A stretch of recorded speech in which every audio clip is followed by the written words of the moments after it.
Good morning, everyone. Myself, Dr. Third year PG scholar from Kayachikitsa Department. I extend a very warm welcome to Anand of connected with us. On behalf of Department of Kayachikitsa and Vidya Patel, Institute of Ayurvedic Studies and Research. Today's webinar and e-poster competition has been arranged with respect to World Liver Day 2026, observed annually on April 19th. That focuses on the theme, solid habits, strong living. The theme emphasizes the importance of consistent, small lifestyle choices for a healthy liver. This day marks the founding of European Association for the Study of the Liver in 1966. This global event highlights liver disease prevention and liver health awareness, as liver conditions often affect millions silently with a few early signs. In this regard, Department of Kayachikitsa, Vidya Patel, Institute of Ayurvedic Studies and Research, has arranged this webinar on the topic Keep Your Liver Healthy and Disease-Free. Now, let me welcome Dr. Komal and Dr. Vidya, third-year PG scholar from Department of Kayachikitsa, to lead the press session to commence this webinar with positivity.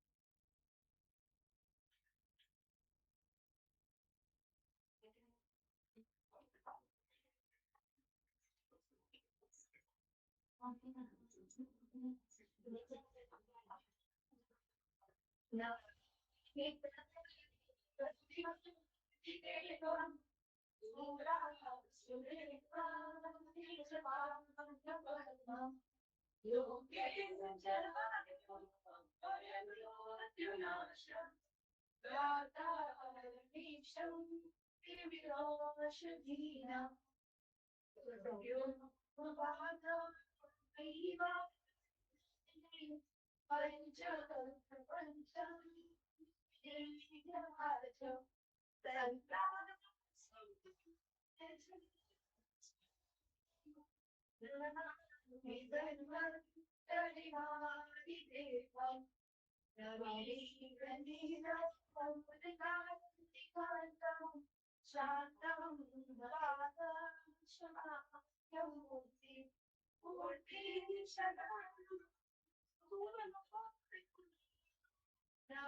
Now, I would invite Dr. Suryaprakash, ma'am, Assistant Professor, Department of Kayachikitsa, for the welcome speech.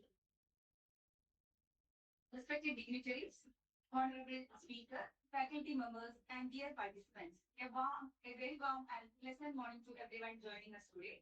On behalf of the Department of Kayachikitsa, GJPIASR Institute of Ayurvedic Studies and Research, it's my privilege to welcome you all to this national webinar on the occasion of World Liver Day, focusing on liver health and metabolic dysfunction associated with liver diseases. I would like to begin by expressing our sincere gratitude to CDM University for the constant support and providing us with this valuable academic platform. Extend my heartfelt welcome to our respected patron, Engineer Patel sir, whose visionary leadership continues to inspire us. I warmly welcome Professor Dr.Suryaprakash ma'am for her constant support and encouragement. I also extend my respectful welcome to Professor Dr. Mandal sir for his valuable guidance and mentorship. It's my great pleasure to extend warm welcome to our esteemed speaker, Professor Dr. Aboli, Patel ma'am. We are truly honored by your presence today. My sincere welcome to all faculty members, organizing committee members, and the technical team for their dedicated efforts. And a special welcome to all participants and dear students who have joined us. Your presence makes this webinar meaningful and successful. I am confident that today's session will be highly informative and enriching for all of us. Once again, I welcome you all and wish you a very engaging and fruitful webinar. Thank you so much, ma'am. Now, I would invite Dr. Soumya ma'am, Associate Professor, Department of Kayachikitsa, for briefing the objectives and enlighten us regarding the importance of liver health and Ayurveda. Thank you, Dr. Manpreet. A very good morning to all. So we know that classical Ayurvedic texts has not described disease vitara or hepatic disorders as a separate chapter. Instead, liver disorders are explained under systemic conditions like Kamala, Nectar-Sodo case. So this highlights that liver health is deeply connected with Pitta dosha, Pitta and overall metabolic health. So prevention of liver disorders begin with maintaining balance of dosha, Agni, as well as further habits. So by following a proper diet, lifestyle modification like adequate sleep, regular exercise, and abstinence from alcohol are essential for maintaining this harmony. So let me conclude that maintaining a healthy liver requires a holistic approach, integrating proper diet, disciplined lifestyle, and following of Ayurvedic principles to preserve the health of rectal disorders and overall health. Thank you so much, ma'am. Now, it's time to welcome our guest speaker, Dr. Aboli Patil ma'am, with an introductory speech by Dr. Anand ma'am, Associate Professor, Department of Kayachikitsa. Good morning, everyone. It is my honor to introduce our speaker, Dr. Aboli Patel ma'am, a distinguished academic and clinician in the field of Ayurveda.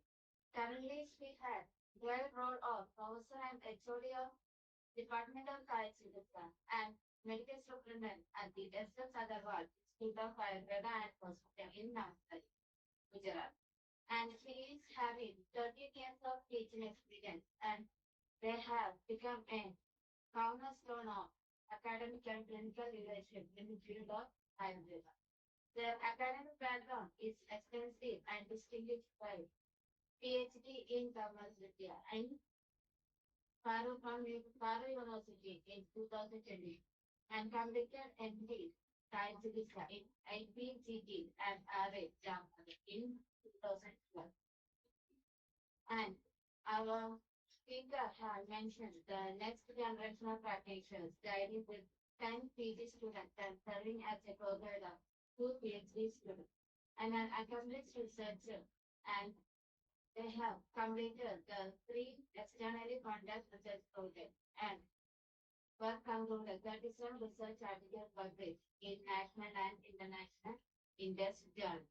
And please join me with welcome my scholar, leader, and practitioner who continue to shape the future of Ayurveda. And I am welcome Dr. Aboli ma'am to start the session. Please start, ma'am.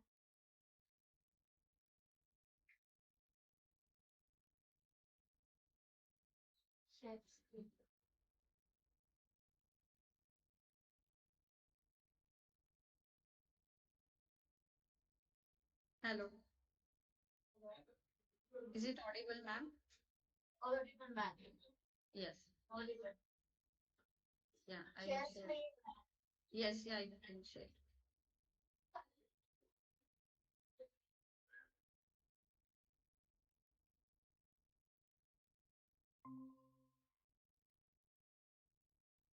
Full screen, ma'am.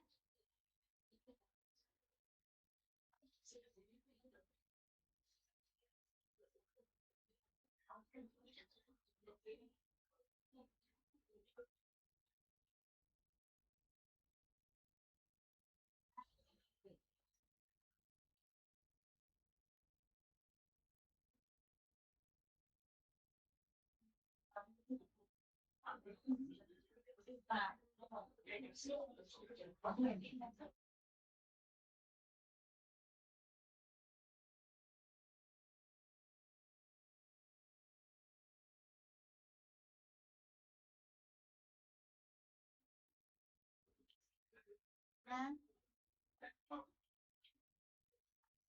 Is it visible?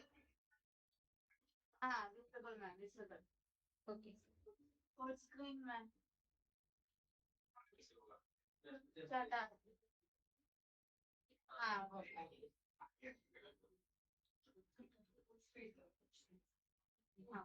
Okay, ma'am.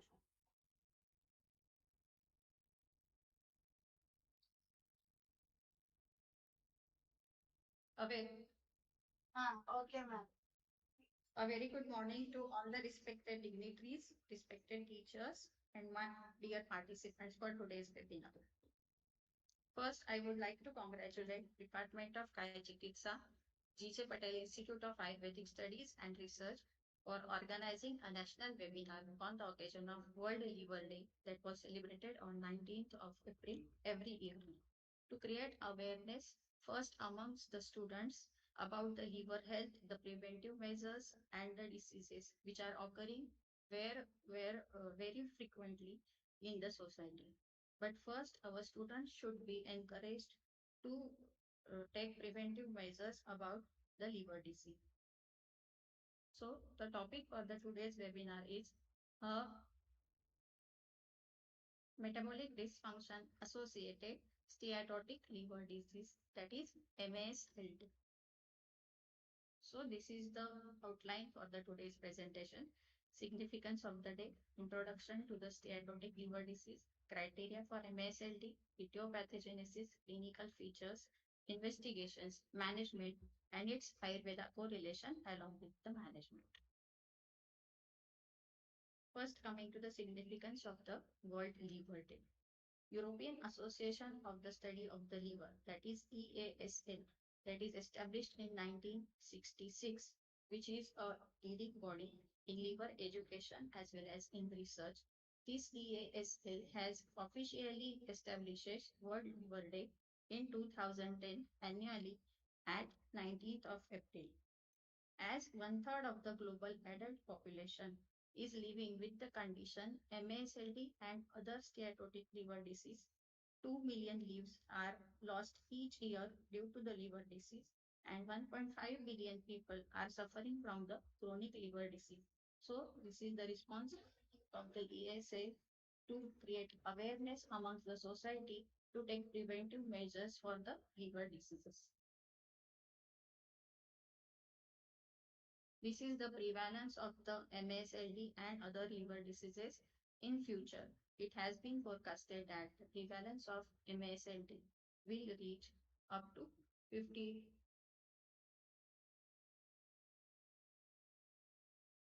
will reach up to 55% globally by the year 2040. The theme for the this year 2026 World Liver Day was Solid Habits, Strong Liver, which emphasizes as the 90% of the liver diseases are preventable. So the preventive measures should be incorporated in the society. So the awareness should be done. The four bricks of this campaign are balanced plant-based diet, and sharp. This contains the more emphasis was given on the vegetarian diet containing whole grains, proteins, and fruits. Sharp reduction in ultra-processed foods and hidden sugars, which are the primary drivers for hepatic fat accumulation, as steatosis emphasizes on the fat accumulation in the liver. Then the second brick was physical activity, regular and moderate exercise like 30-minute brisk walk help to burn the body fat more efficiently, which can ultimately reduce the liver fat. Then re-evaluating alcohol. Say no to alcohol as there is no safe level for the alcohol, as Ayurveda has also emphasized that consumption of madhya that should be done according to the season and according to Rugna. But in today's life, some people are addicted to alcohol. So directly say no to alcohol to prevent the liver diseases.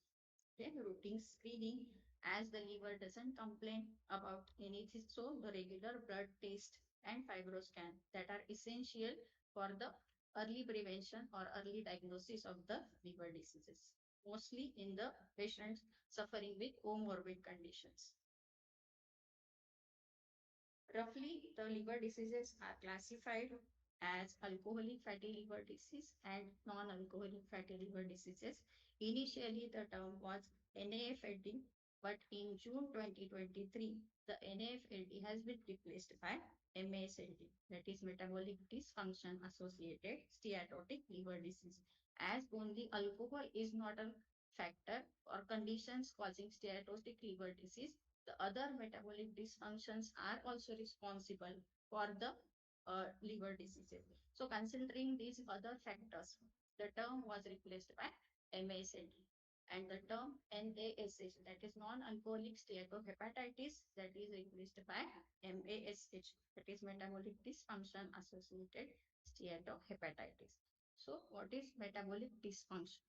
Metabolic dysfunction is an abnormal chemical reaction that happens in the body which disturbs your metabolism, that is your energy production, regulation as well as storage, and which results into the obesity, insulin resistance, hypertension and other metabolic syndromes. So coming to first, we will go with what is steatotic liver disease. As I said earlier, steatosis means accumulation of fat. So these SLDs are associated with ALD, that is alcohol associated liver disease, that may be associated with secondary etiology, maybe specific pathologies, drug induced, nutritional, or genetics. Some are cryptogenic, and no any identifiable cause has been shared. Then MET-ALD, that is metabolic and alcohol associated liver disease. That means MASLD along with alcohol associated liver disease. Then MASLD. MASLD can be associated with one or more cardiometabolic risk factors such as overweight, that is BMI more than or equal to 25, obesity, in which BMI more than or equal to 30, blood pressure more than 130 by 85, triglycerides more than 150, plasma HDL less than 40, and fasting sugar glucose more than 100. So any of the these things, one of the cardiometabolic risk factor is associated with MASLD. So definition, it is defined as a presence of hepatic steatosis with one or more cardiometabolic risk factors with no other identifiable cause of steatosis. The MASLD, the name itself suggests what is the etiopathogenesis behind this MASLD, where M stands for metabolic dysfunction. This leads to obesity, insulin resistance, and type 2 diabetes mellitus, hypertension, dyslipidemia. Then A stands for adipose and inflammatory signals. Because of the oxidative stress, it leads to hepatic injury and further may be the healthy liver tissue replaced by the fibrotic changes. Then steatosis and fibrosis, that is hepatic fat accumulation and fibrosis. Leaky gut and microbiota, gut dysbiosis, and disease progression and cardiovascular risk may further give rise to atherosclerosis and cardiovascular mortality. Etiopathogenesis, we are all aware about the risk factors that are obesity, diabetes mellitus 2, dyslipidemia, metabolic syndrome, hypertension, hypothyroidism, hypothyroidism, hypopituitarism, PCOD, obstructive sleep apnea because of some drugs like methotrexate, valproic acid, glucocorticoids, some nutritional deficiencies, cachexia, and genetic factors. Here we can see other positive factors like fast food, then sedentary lifestyle, alcohol addiction, and excess of stress.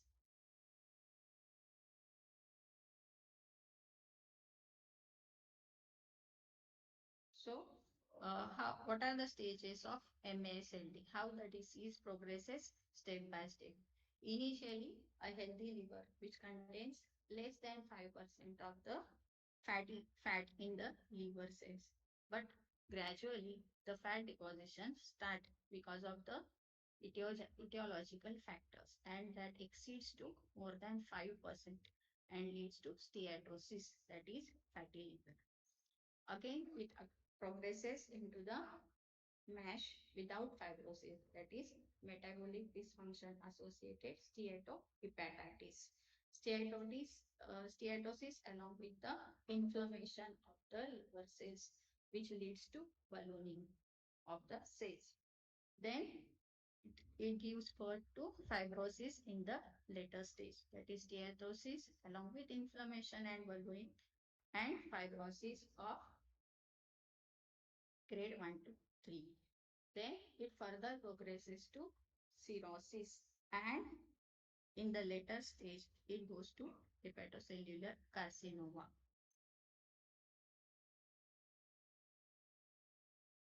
Here is a small presentation for the understanding of the etiology of the disease. Because of the dietetic factor, that is physical inactivity, we know all the fast food, carbonated drinks and the other positive factors leads to weight gain. This weight gain or increased obesity and overweight leads to increased visceral adiposity, increased central and peripheral insulin resistance, which further lead to type 2 diabetes, and increase in the free fatty acids, which can deposit into the liver. Then in the liver also it increases the lipogenesis, that means excessive production of lipids instead of their destruction. So the lipids level also increases and that get accumulated at the site of the liver. Then because of the endoplasmic reticulum stress and ROS, reactive oxygen species generation, because of the oxidative stress, it leads to the liver cell injury. If the copper cells get injured, then that leads to release of cytokines, inflammatory mediators, and further lead to hepatitis. And because of the late stage activations, that leads to excess production of fibers. The healing may take place with the help of fibers and leads to fibrosis of the liver.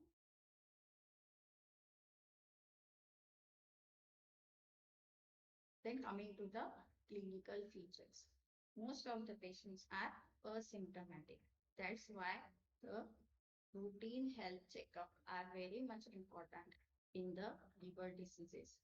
Most of the times, the liver disorders are diagnosed accidentally while ruling out the or during the checkup of other diseases. So most of the patients are asymptomatic. Some present with right upper quadrant abdominal pain. The liver disorders common symptoms may exist in the patient like fatigue, malaise. You may feel hepatomegaly, splenomegaly. Then if the chronicity has recurred, then signs of chronic liver diseases like splenomegaly, spider angioma, edema, and ascites. Most of the patients are associated with diabetes mellitus, obesity, hypertension, dyslipidemia, cardiovascular diseases, and metabolic syndrome. So what is metabolic syndrome?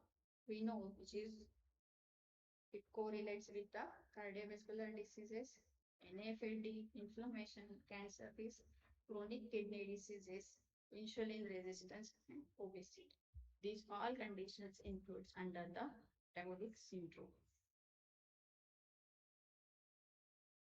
What are the complications of MSLD? The major complication of the MSLD is increased cardiovascular risk. It has been surveyed that most of the liver disease patients lead to death because of the cardiovascular complication rather than the liver diseases, because it increases the hypercoagulability. Lipid deposition leads to atherosclerosis of the vessels and endothelial damage. So it leads to cardiovascular risk. How to evaluate the patient suffering from MSLD? First, history taking about the anthropometry. We know from the comorbid condition if the patient is suffering from diabetes mellitus, hypertension, or history of the medications. family history, because genetic factor is also plays an important role in the liver disorders. So family history should be asked. Then use of alcohol, this is the very much important point. Then coming to the physical examination. During physical examination, we can observe hepatomegaly, splenomegaly. We should evaluate the body fat distribution to to know about the type of obesity. Then features of insulin resistance can be evaluated and features of chronic liver diseases. Then laboratory test, which tests should be carried out. LFT is the first choice liver function test, which shows the elevation of the ALT and AST. Serum ferritin can be evaluated. Serum bilirubin, albumin, prothrombin time that are usually normal, except in the patients of cirrhosis. Risk factors should be evaluated like BMI, diabetes mellitus, lipid profile, thyroid function test, and ECOG. Serum and hepatic iron levels to rule out hemochromatosis. Serum levels of copper ceruloplasmin to rule out Wilson's disease, and antinuclear antibodies, ANA.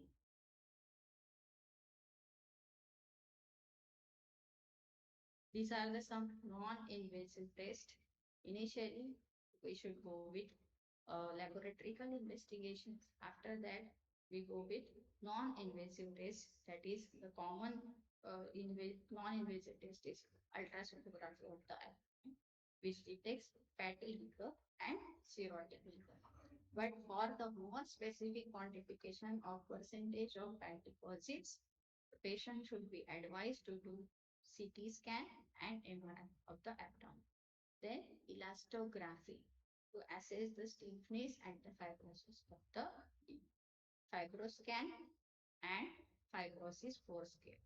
This is the fibroscan score in which 2.5 to 7.4 are no or mild fibrosis, and this increases gradually. This is a non-invasive method. And the last is invasive test, that is liver biopsy. That is of gold standard, but first take with the laboratory investigation, non-invasive test, and then go with invasive test to confirm the diagnosis. Then treatment of the MSLT. As MSLT has many components, so the treatment of MSLT has been divided into three parts, that the specific treatment of MSLT, treatment of MSLT associated with comorbid condition, and the treatment of its complications. So the management emphasizes on the diet and exercise, pharmacotherapy, diabetes management, hypertension management, dyslipidemia management, bariatric surgery in the obese person, and the liver transplantation, that is the last option. So first, diet and exercise. As liver diseases are preventable, so we should make awareness in the society that diet and exercise are the very much important for the health. So reduce the sedentary lifestyle, increase physical activities. Weight loss 3 to 5% can improve steatosis, and more than 7 to 10% of weight loss over 6 months can improve the steatohepatitis. Low carbohydrates and low fat. Increase polyunsaturated fatty acids like omega-3 and omega-6, which are found in nuts and seeds like sunflower, flax seeds. So increase the consumption of polyunsaturated fatty acids. Increase the consumption of fibers. Then intermittent fasting. Langhana and upvas that are also indicated in Ayurveda.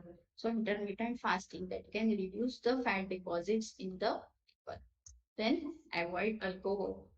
Regular exercise. Medications. As the comorbid conditions are also treated along with the liver diseases. So the medications for the comorbid conditions like diabetes mellitus, for hypertension, dyslipidemia, that should be continued along with the other medication. Then use of antioxidants like vitamin E, use of polyunsaturated fatty acids, and use of statins to treat the dyslipidemia. Here I am not going in the details of the management as the management of comorbid conditions. We know the management about the different diseases. So here I am not taking much time and emphasize on the management of that comorbid conditions. Then lifestyle recommendation. This is the very much important for the people with MSD. People with MSD, those are overweight or obese. They should be reduce their body weight to more than or equal to 5%. Reduce the liver fat. The reduction in 7 to 10% improve liver inflammation and reduction of more than 10% to improve the fibrosis. Then bariatric surgery for the patients who are suffering from obesity. Diet, as we know, and previously we have seen the consumption of fruits, vegetables, nuts, olive oil, unprocessed food, and fish. Limit the consumption of processed food and saturated fats, avoid sugar, and increase daily physical activity. So, from the Ministry of Ayush, they have released some do's and don'ts on the day of World Liver Day. So, in the do's, they have indicated the use of adraka, rasona, leaf and fruit of patola, unarnava. Fruits like amalaki, dadim, draksha, papaya, nimbuka, then leaves of mokoy, that is Solana, nigrum, and leaves of shiri. The don'ts avoid fat-rich heavy diet, food with pesticide contamination, excessive consumption of alcohol, and excessive exercise. Then coming to the Ayurveda perspective of the MSAD or overall liver diseases. As the liver diseases or the MSAD is not directly enlisted in the Ayurveda classics, but it can be included under the broad umbrella of Santarpanothavadi. As the Kavaigunya is occurred in the liver, that is Yakruta. So all the types of Yakruta vikaras, Yakruta Dura, Yakrutoda, that can also be included under the MSAD, but that can be only a single entity. To consider the overall metabolic syndrome and metabolic dysfunction, the Sandarpanotha values can be more precisely correlated with MSAD. As the Sandarpanotha value enlisted as Prameha, Atistavya, Indriya Lepaha, Srotasam Lepaha, Liha, Rudroga. So this is a broad spectrum Sandarpanotha value. So we can correlate it with this entity. So what are the Nidanas of Santarpanotha Veda? Acharya Charaka has explained it very well in the Santarpaniyam Adhyaya in the Charak Sutrastan 23rd of chapter. Santarpayatiyaha snigdaihi maduraihi guru pichilaihi navannaihi navamaddescha mausaihi cha anukavarijaihi korasaihi kodikaihi cha annaihi paishtikaihi cha atimatrashaha. This atimatrasha word is very much important. From today, we are not leaving all the things, but excess consumption of all the things should be avoided. So we should convince the patient that they should reduce the frequency of such type of food. That is ati snigdha, ati madhura, ati guru, ati pichira. Okay. Then cheshtadveshi. दिवास्वप्न शय्यासन सुखे रतः रोगाः तस्य जायन्ते संतर्पण मृतजः. After aharaja hetu, they have elaborated the vihar. Cheshta dveshi, divaspapna, shayya asana sukhe ratha. This indicates the lack of physical activity. and or sedentary lifestyles leads to excess or overnutrition of the tissues and santarpam of the gut. Then this is the flow chart for the pathogenesis. As I have already said, this cannot be directly correlated with any disease in entity. This can be categorized under the Anukta Vyadhi. So, considering all the disease entities, we can roughly draw the pathogenesis as because of Vidana 7 Agni Dushti. Agni Dushti is very important as we all know Vivaha Sarvati Mandal. So the Agni Dushti, first Chaturagni Mandya, and then this excessive Chaturagni Mandya leads to Dhatwagni Mandya and production of arm. This arm is produced and this leads to the Soto Rodha. Arm as well as fixation of kapha. This arm blocks the channels and it disturbs the Dhatu Poshana Prakriya. So, where as per the disease, dosha dusha samuchana janito vyadhi. So, according to the vitiation in the dosha and dushas, the disease will occur in the respective shrotas, wherever the kavaigunya has occurred. As yatra sangha kavaigunya vyadhistatra upajayate. So here the kavaigunya mainly occurs at the site of the liver because of the etiological factor. So, if the Kavaigunya is in the Rasadhatu, then it leads to Pandu and Jwara. If it is Rakta and Masa, then Kushta and Pidita. And if it is in the Meda, then Prameha and Staulya. As we know, the liver is a site of Raktavaha Srotas Bulasthana. So, Raktavaha Srotodushti hetus that are also important. That is Vidahini, Annapanani, Snigdoshnani, Dravani cha, Raktavahini Dushyanti, Bhajatam cha, Atapa Anado. Vidahini, Annapanani, that food which we are consuming is spicy food, excessive spicy. Then stale food, right? All this comes under the Vidahini, Annapanani. So it leads to the Raktavaha Srotas Dushti. Then Medavaha Srotas Dushti because of the etiological factor. Avyayamat, Divasopnat, Medyanamcha, Ati Bhakshanat, Medovahini Dushyanti, Varumnescha, Ati Sevanat. Avyayamat, lack of physical activity. Divasopnat, Medyanamcha, Ati Bhakshanat, that is excessive consumption of fat. Medovahini Dushyanti, Varumnescha, Ati Sevanat, excessive consumption of the alcohol. This lead to the Medavaha Srotas Dushti. And this Raktavaha Srotas Dushti, as Rasa and Rakta, both are revolving in the body with each other. So this Rasa Rakta Dushti leads to the further Dhatu Dushti.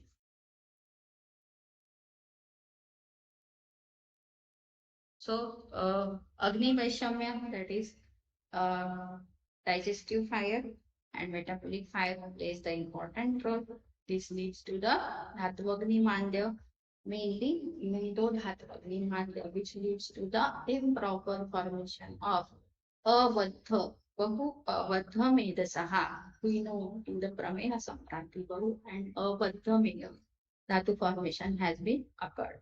So, this improper formation of Medodhatu leads to Soto Vaigunyam, Soto Rodha, and it creates the susceptibility for the fat deposition in the various organs. Initially, Kapha and Meda that plays a vital role in the Samprapti along with the Pitta, as it is the Pitta Sthan. But as the disease progresses, as the chronicity happens, Vata may also get involved, and in the more severe cases, it damages the tissue and leads to fibrosis. These are the Samprapti Ghataka, Dosha, Kapha predominant Tridoshaha, Dusha, Rasa, Rakta, and Veda. So thus, Rasavaha, Raktavaha, Vedavaha, Agni, obviously, Chaturanga Mandya and Dhattvagni Mandya, specifically Rakta Dhattvagni and Vedo Dhattvagni Mandya. Udbhavasthan Amashay, Stan Sarvashayi, Rogamarga Maya, and Madhyam and Swabhava Chirikari. Coming to the Chikitsa of Santarpanotha Vyadi. Shastam Ulekhanam Tatra Vireko Raktamokshanam Vyayamascha Upavasascha Dhumascha Svedananicha Sakshaudrascha Abhayaprashaha Prayaha Rukshana Sevanam. So, in the Santarpanotha Vyadi, the first line of treatment is Shastam Ulekhanam Tatra Vireko Raktamokshanam. But as the Ayurveda emphasizes, the individualized treatment plan. Dusham desham balam kalam analam prakritim vayaha sattvam sattvam tathaharam avastascha prithakvidah. By observing all the factors associated, that is Rugana Bala and Vyadhi Bala, we should go with either Shaman Chikitsa or Shodhan Chikitsa. If the Rugana Bala is better and Vyadhi Bala is also more, the Bahudosha Avastha is happened in the Rugana, then in the Bahudosha Avastha, you can go with Panchakarma, mostly Virechana and Raktamokshana, which are the best Panchakarma for the Raktavasrutas Tushti. Then Vyayamascha, Upavasascha, Dhumahacha, Svedanacha. All these factors lead to the Sroto Rodha Nashan as well as Medo Dhatavagni Dipan and Medo Dhatu Utpatti leads to proper channelization of the Dhatu Utpatti. So these are the common treatment principles for the MSMT or individual disorders. First, Nidan Parivarjana, Sankshepatah Yoga, Nidana Parivarjan. We know all this to avoid all the etiological factors. Then, Agundipana, Ampachana, Soto Shodhana, correction of Rakta Dhatvagni and Meto Dhatvagni, Shodhan like Moman, Virecha, Lekhan Basti, Udvartan, Svedan, Mopan, and Raktamokshan. Amongst the Shatvid Upakram, Trivida Upakram can be incorporated into liver disorders like Lamkana, Kshana, and Sweta. But as I said earlier, Dusham Desham Balam Kana, we should take it into the notice about the Rugna Bala and Vadi Bala. Then need to decide whether we should go with Shamana or Shodhana. Here I have enlisted some useful drugs that can be helpful in the MSAT. Mamalaki, Chitraka, Punarnava, Musta, Vidanga, Hingu, Dhanyaka, Chiraka, Taru Haritra, Trikatu, Trifala, Kalme, Guruchi, Bringaras, Putki. These are only some examples I have given. But according to the involvement of dosha, dusha, sotas, dhatu, you have to select the specific drug. Right? These drugs are mostly acting on the Yakrit Vikaras and Rakta Dhatu and Pitta Dosh. But according to the condition, we should decide we should do the Yukti for the patient. These are some of the classical formulations that can be used in the patients, right? Palatrikadi Kashaya. This is the first drug of choice. Palatrikadi Kashaya.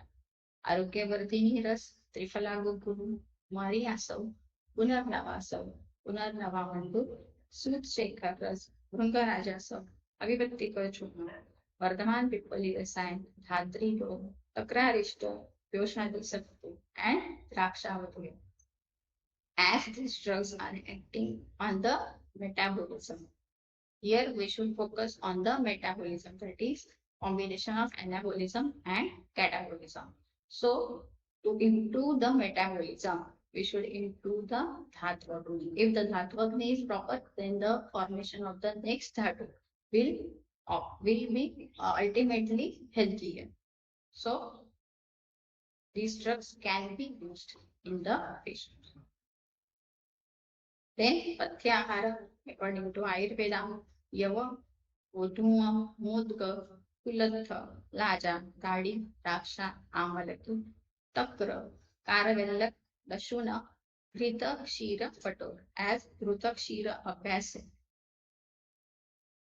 it has been recommended as a daily. So Grita and Shira can be incorporated in the liver disorders. But as the patients are suffering from dyslipidemia also, so we should emphasize to take Gogruta, and that should be in a limited quantity because it contains unsaturated fatty acids and saturated fatty acids, but that are low in uh, fats.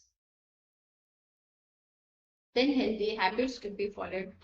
Veda has emphasized swasthasya swasthya rakshanam aturasya vikara parimushanam. So swasthasya swasthya rakshanam is the first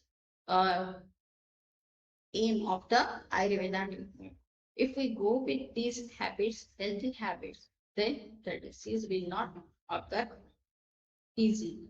So the most awareness should be created in the society about following the Dinacharya, Ratricharya, Rutucharya, Achar Rasayanam, Ashtav Ahara Vidhi, Visheshayatanaani, Ahara Vidhi Vidhan, and Trayopastanga, that is Ahar Nitra and Brahmacharya. These are the healthy habits that should be followed in the daily routine. So, being a Ayurveda students, we should make awareness in the society regarding these healthy habits so that the liver diseases can be prevented. Only avoiding the fast foods or carbonated drinks, that cannot be the solution for the prevention, but incorporate the healthy habits in daily routine. Then coming to apatya, what should be avoided? Ati guru, ati snigdha, ati madhur, abhishani, like ghee, cheese, paneer-like products, then bakery products, stale food, ratri jagarana, divasa, adyashana, ushamashana, viruddhashana, madhyapan, and fast food. That all comes under the what should be avoided.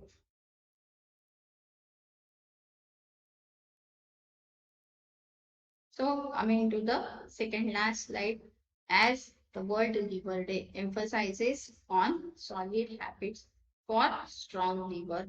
Small challenges today, strong liver tomorrow. So they have given some guidelines to eat healthy, stay active, limit alcohol, get vaccinated as hepatitis B and hepatitis C that can be the etiological factors for immunity. So timely vaccination of hepatitis B is very much important. Maintain healthy weight to reduce the chances of obesity. Regular checkup, uh, screen the patients on time, and sleep well.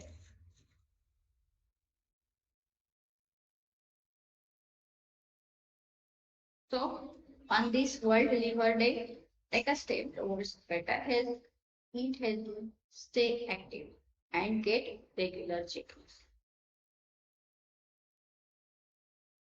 Thank you.